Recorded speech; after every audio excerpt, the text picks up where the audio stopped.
If you would like to get your song reviewed, dear listener, there's the filthy capitalist option. As Sori says, $125 gets you straight to the head of the line. You don't have to be a part of the alliance. You don't have to be part of the group. Wait a minute. And the biggest thing is you don't have to wait. You hop, skip, and jump right in front of everybody. $125 gets you there. You do that 3 times and then get mashed down to the $75 rate for perpetuity. Yes! Also, there is a band review option. So if you've got a band and you're trying to get your band some exposure, hit me up at vinsori@gmail.com and I'll show you the details about how to pull that off. You can also jump on Patreon and there is a option on the tiers to be able to get your band reviewed. Yep. Obviously, we can't lie to you, so we can't guarantee a positive review. Get what you get. It's just rubbish. Rubbish. Rubbish. That's British for garbage. My favorite is a community option. $1 at the gate gets you in a Patreon. You get to join an alliance. The alliance joins their points together, and that helps determine what songs that we do. The alliances hang out on Discord. Message me on Patreon to get the link. And they do all kinds of other cool things. They do Minecraft, Dungeons and Dragons. Yeah. It's really a community within the community. Anybody can go in the village, facebook.com/Vin and Sori. There's 160,000+ people on the channel.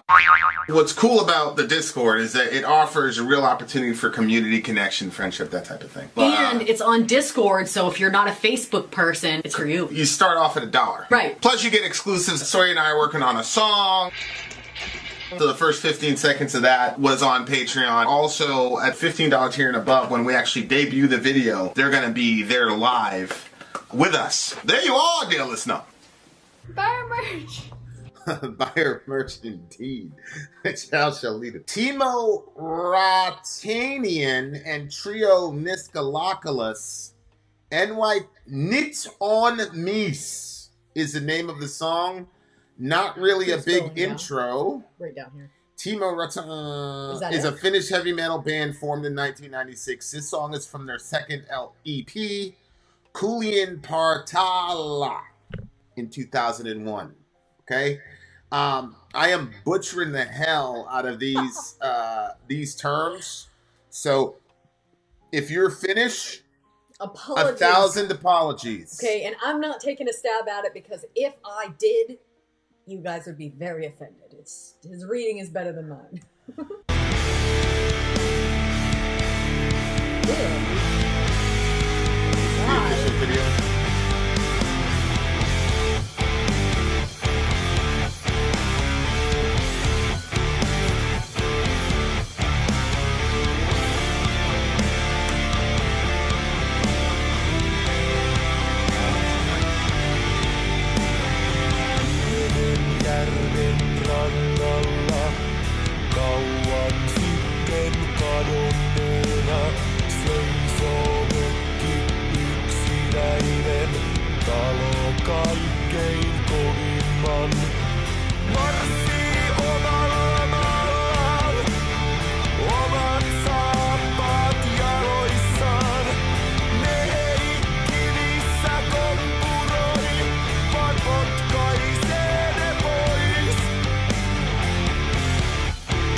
That guy was living like, I don't know. Is the frog like the national anthem of the... Stop that. The national... The animal? The national whatever, like, we have the turkey for Maine. Yeah, Jamaica's like the, what do you call that? The bird, the smallest bird. No, we had the chickadee. What's the smallest bird in the world? A hummingbird. Yeah, that's Jamaica's. Delaney in the house. Gang shit. Tool? Have we listened to Tool here? Who's that? The band Tool. That was Babe, obviously because we did John Lennon and all this, so I'm acting like I don't know, but you believe me. So the song starts off by saying, "Now there's a man." Yeah. I wonder what that actually sounds like in their language. You know what I mean? That's like, what they were. That thing that they were repeating at the end of the song is the same. Is that line? Yes, but I'm saying like it sounds different because that's the American, like that's the English way of saying "now there's a man." I wonder if in Finnish there's like a little bit of if it sounds a little different, and that's how it got translated. See what I'm saying? Did you hear it? Like you heard it on the song. I heard the sound, but I don't know if their words are the same. If it translates the same, because "now there's a man" sounds a little odd. But it probably sounds different in Finnish, in their own language. Okay, so now there's a man on the shore of a small lake, a long time ago lost, stands a lonely cottage, the house of the hardest. Marching in his own land, his own boots. So it kind of seemed like that there was like different sections, like different little stories. Is that what you got from it? Or was it all connected to you? I kind of saw a theme, but go ahead. No, I didn't catch a theme. So I would have just said like, Maybe there is. Marching in his own land, his own boots on his feet. They do not stumble in rocks, but kicks them off. So he lives in a cottage. It's a lonely place. He's gone through a lot of hard times there. But marching in his own land, okay, I guess he just goes walking around on his property on the cottage, and he takes his shoes off. Like, I'm a little confused. He does not stumble in rocks, but kicks them off. I mean, the entirety of the song starts off with...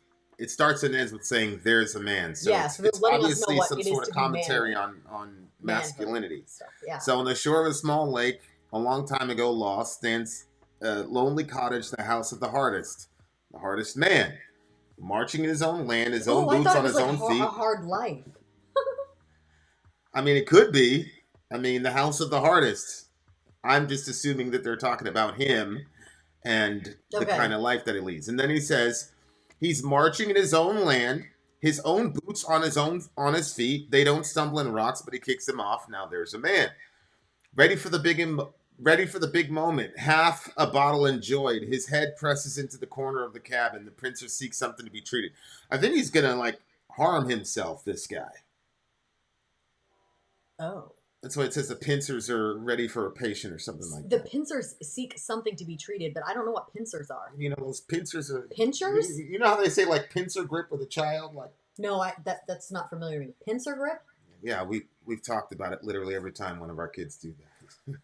I thought you were saying pincher. Whenever, like, pincher, but pincer? I feel like I never heard that word before.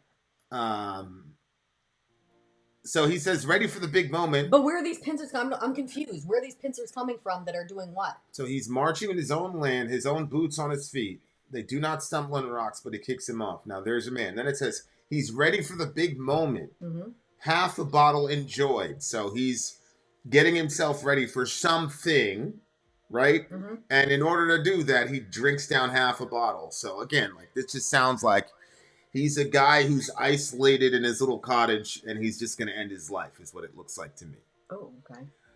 Losing mind, voice remains, blood fills the throat, mouth. Yes, a man can endure the pain, but not the shame. So something must have happened. He's harming himself or whatever. I'm hoping it won't be a snowstorm that like the last time I saw them. When I wake up in the morning, I prepare myself for the day by rehearsing all those things where I have failed in my life and all those opportunities I've failed to exercise. You know nothing. I know everything. I don't need your support. I don't need your help. I myself will dig my own grave next to the finest stone. I myself will bear my own cross. That last trip will be the worst. And then it says, now there's a man. So it just looks like to me like he's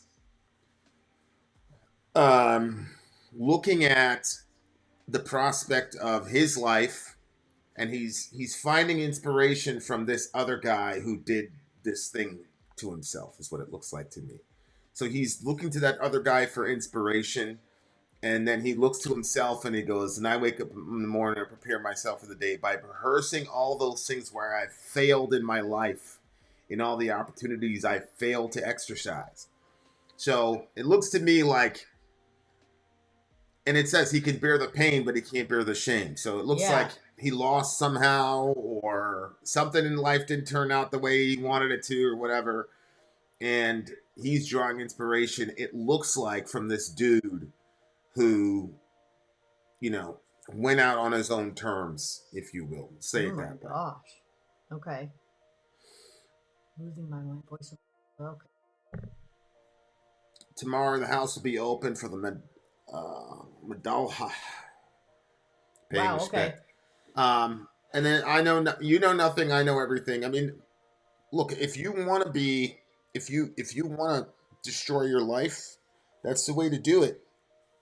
I mean, isolate yourself. Isolation. And, you know, you don't really need anybody. And, you know, it's a tough balance, you know, between introversion and extroversion. Like, we were watching that thing about the cold. Remember that thing about the cold? And then the guy, like, went into the... I wish I knew the guy's name. He's an essayist. Antarctica. Yeah, Jacob Geller. But he went to Antarctica or whatever by himself. And he almost froze to death out there. And he wouldn't call his friends to help him. They actually went in there and saved his life, but he wouldn't call them because he was afraid that they would kill him, that they would get killed coming to save him. Right? Oh yeah, I mean, it was really dangerous. Yeah. But his stove, I guess, had was putting off the carbon monoxide. Yeah. And so he didn't know, but he was getting deathly ill because it was it was over from it. But if he turned off the stove, he was going to die from freezing. There's a lot of self-awareness here, though. He's like, I don't need your support. I don't need your help. I myself will dig my own grave. Yeah. But the thing is, that's so irrational, too. Like, the idea that you could be that, okay, he's that self-sustaining. He's going to dig his own grave. Yeah, but how are you going to get in and get yourself covered up? And how are you going to cover yourself with those rocks you were talking about? Like, you can't do that alone. Rocks? Didn't he say something about the rocks? Right there. I don't need your help. I myself will dig my own grave next to the finest stone, and I myself will bear my own cross. The last trip worst. Yeah, he didn't say anything about burying himself. Well, when he said stone, the finest stone, I just thought that was when they put the rocks over the grave. I think he's saying that he probably knows the site where the first guy died, and he says, I'm just going to die next to him. Oh, my God. You know, the tombstone? Yep. See what I'm saying? Because he says the finest stone. They do not stumble on rocks. He kicks them off. So this is the rock thing was just, look how self-sufficient this guy is. Even rocks in the road can't stop him from his purpose. So he was never saying he was going to bury himself in a rock. Okay, all right. But that's a smart line, though. It's very self-aware. Because it's like, if you tell all of your friends, I don't need your help, I don't need your support, you're absolutely digging your own grave, bro. So, this is a guy who's extremely aware of where he's at. And, I don't know, man, winter and I'm becoming increasingly surprised at how, shout out to Middle Earth, I become increasingly surprised as to how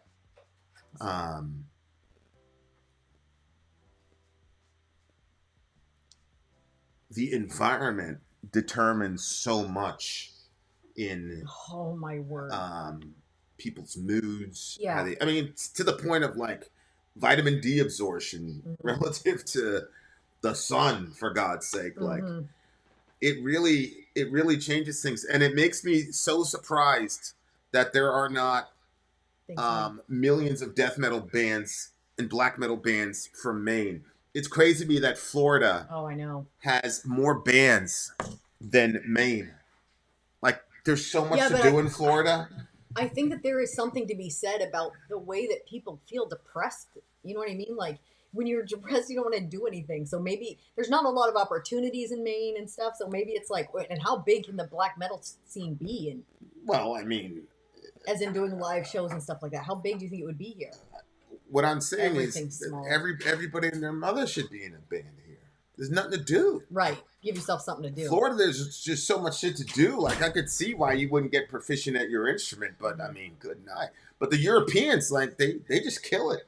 They're all these Europeans, they're just churning out bands by the hundreds of every year. Man, it's a mentality. It's not like Yeah. you should have a bunch of bands from this state, dude.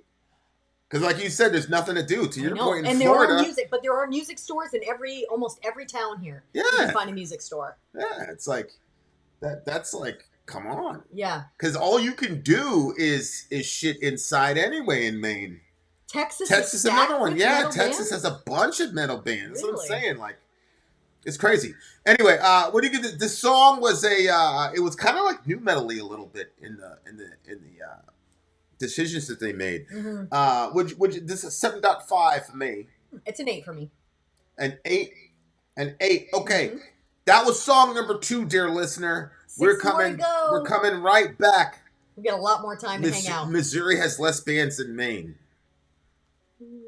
Probably, but there's probably was it Missouri? Is that the Show Me State, Missouri? I'm not sure. It sounds yeah, but I think